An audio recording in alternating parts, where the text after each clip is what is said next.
कार्रवाई आपके साथ शेयर की जाएगी। कोई नया सरप्राइज तो नहीं आ रहा? एजेंडा होगा इसे का? कोई एजेंडा तो होता है कैबिनेट मीटिंग का?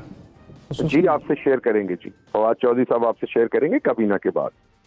अच्छा ये बताइए कि आज वोटिंग हो रही है या नहीं हो रही? ये आपको स्पीकर साहब से पूछना पड़ेगा जी, ये उनके ऑफिस का काम है।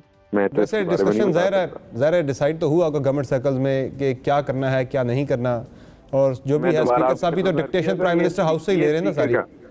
ये स्पीकर का काम है, ये स्पीकर को बताना, आपको ये नहीं कहना चाहिए कि वो डिक्टेशन ले रहे हैं। बिल्कुल, इसमें स्पीकर एक आईनी ऑफिस है, उसका हम सबको एहतराम करना।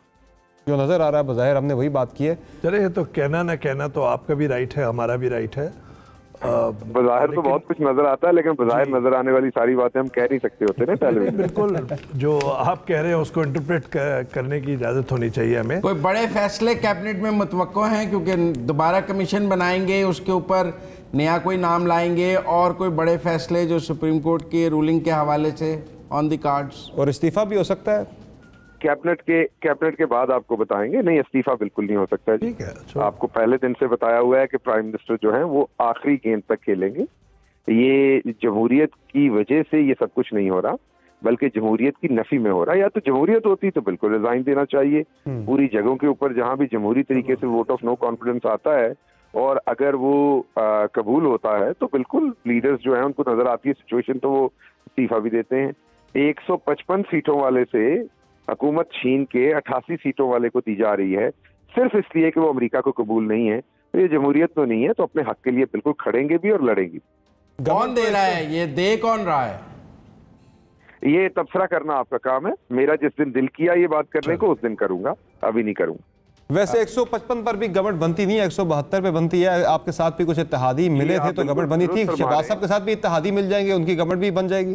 जी जी जी, ये आप बिल्कुल दुरुस्त फरमा रहे हैं। लेकिन आप एक जो इत्तेहाद चल रहा हो, एक हुकूमत चल रही हो, उसको आप रातों रात उसके 22 मेंबरान जो है वो खरीदें और उसके बाद उसके इत्तेहादियों को साथ से तोड़ें, और फिर वो हुकूमत जो है एक नई हुकूमत बने, तो सबको नजर आ रहा है क्या हो रहा है। आपने अभी कहा आपने पंजाब में 10 सीटों वाले को वजारत आला दे दी है, वो भी तो देखें।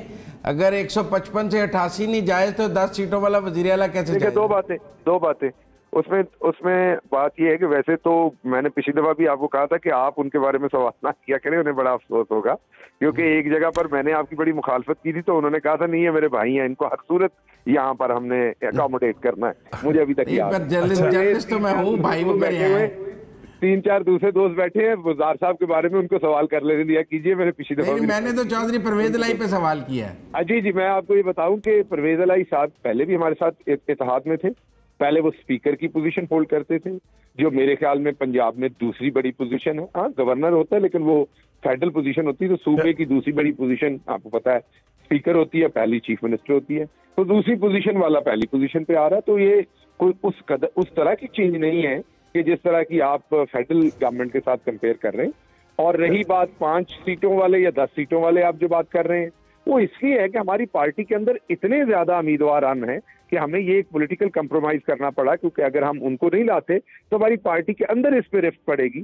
तो इसलिए एक पॉलिटिकल कंप्रोमाइज, और बिल्कुल बमांगे दोहल कहते हैं कि पॉलिटिकल कंप्रोमाइज है, कोई किसी मुनाफिकत के बगैर ये कहते हैं, और ये इस टाइम वक्त की जरूरत थी इसलिए वो कर रहे हैं। लेकिन हम किसी का मैंडेट नहीं चुरा रहे, किसी के जाके लोग नहीं खरीद रहे। हम लोगों को सिंध हाउस के अंदर करोड़ों रुपए में नहीं खरीद रहे। हमारे पास तमाम हुकूमत के वसाइल थे, लेकिन हमने वो इस्तेमाल नहीं किए। शहबाज गिल साहब, या किसी और मुल्क के कहने पे खरीदो फरोख्त नहीं कर रहे। शहबाज गिल साहब, ये फरमाइएगा, अगर आपके जो मरासला है या लेटर है, हाँ राब्ता मुनक़ता हो गया। हाँ, मालिक यही सवाल मालिक से पूछ रहे थे ना, ये जो मरासला डिप्लोमेटिक केबल और उसके के जी कल भी आपने भी कहा, मैंने भी कहा यहाँ पे निश्चित में कि secretary law, foreign secretary, national security adviser doctor Moeed Yusuf सब ने ये उनको कहा कि आप इसको डीक्लासिफाई नहीं करें। लेकिन जो पुरस्कारियत रिवॉल्व हो रही है या उस पर मरकूज़ ये है इनका पूरा बयानिया, तो ये अमेरिका की तरह भी कर सकते हैं ना कि डीक्लासिफाई, रीडैक्ट कर दें, जो हज़फ करना है उसको ब्लैक इन करें और डीक्लासिफाई कर दें तो सामने नजर आ जाएगा। अगर आपको मेरी आवाज़ आ रही है तो जी आपसे ही पूछें। अच्छा, मैं इस